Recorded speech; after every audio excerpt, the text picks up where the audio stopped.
Olá, boa noite, como vocês estão? Estou eu aqui mais uma noite, né, no dia de sábado, no dia de hoje. Não sei quem de vocês aí assistiu meu vídeo anterior, não sei se vocês baixaram a Bíblia, né, aí no aplicativo do celular, ou se vocês conseguiram uma Bíblia, ou quem já tem uma Bíblia e puder abrir hoje, né, eu venho trazer uma palavra que se encontra em Marcos 3, do versículo 13 ao versículo 19. Essa palavra aqui foi onde o Senhor Jesus, né, ele escolheu ali os 12 apóstolos, e eu venho trazer aqui uma mensagem rápida e breve para vocês. E aqui a palavra do Senhor, ela vai dizer: e subiu ao monte, e chamou para si os que ele quis, e vieram a ele. E nomeou 12 para que estivessem com ele, e os mandasse a pregar, e para que tivessem o poder de curar as enfermidades e expulsar os demônios. Simão, aqui pôs o nome de Pedro, Tiago, filho de Zebedeu, e João, irmão de Tiago, aos quais pôs o nome de Boanerges, que significa filhos do trovão. André e Filipe, e Bartolomeu, e Mateus, e Tomé, e Tiago, filho de Alfeu, e Tadeu, e Simão, o Zelote, e Judas Iscariotes, o que o traiu. Esses aqui foram os 12 apóstolos que o Senhor escolheu para caminhar com ele, propagando, né, o seu evangelho e a sua obra, quando ele estava aqui na terra e quando ele também ressuscitou.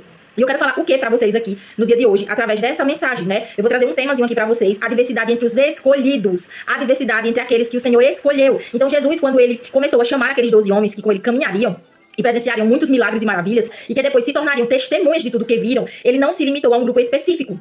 Os 12 apóstolos, eles não eram todos iguais. Eles tinham muitas diferenças, né? E um exemplo disso é que um destes homens é mencionado como Simão o Zelote, como a gente viu aqui, né, no versículo 18. E os Zelotes, o que eram os Zelotes? Os Zelotes, eles eram um grupo judaico, algo como um partido político que não reconhecia a autoridade romana. Então, eles eram judeus patriotas e, porém, também violentos, né? E alguns, eles defendem que talvez Simão só seja identificado como Zelote pelo zelo que ele possuía e não por parte de tal grupo, né? Alguns historiadores acreditam nisso, que ele era zelote pelo zelo que possuía e não por fazer parte de um grupo, porém, há muita chance de ele ter sido realmente um zelote, né? Um judeu patriota. E parte do grupo que acabamos de explicar, né? Acima. Então, se assim for, ele certamente esperava que Jesus, né, fosse ruim, esmagasse ali, né, o pessoal de Roma e destruísse aquele império que dominava os judeus, né, que dominava o seu povo. Então esse foi um dos escolhidos, né, Simão o Zelote. E por outro lado, a gente teve Mateus, que era um ex-publicano, um dos 12 também, né.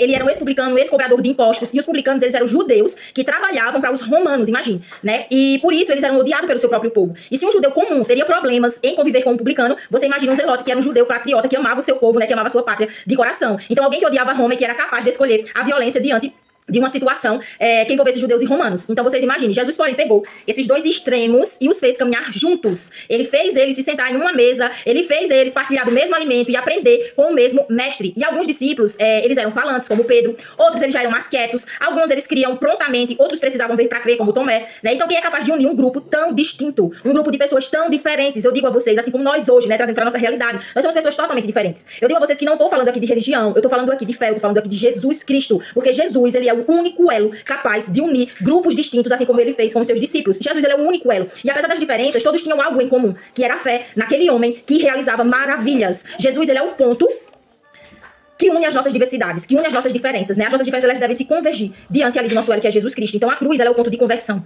Diante dela, todas as diferenças entre raças, entre povos, entre línguas, entre nações se convergem. E Cristo é os que nos une. Seu amor é o elo perfeito que une nossos grupos de diferentes raças, de diferentes cores, de diferentes pensamentos, de diferentes etnias. Então, em sua igreja, ou em sua casa, ou em seu trabalho, você convive com pessoas muito diferentes de você.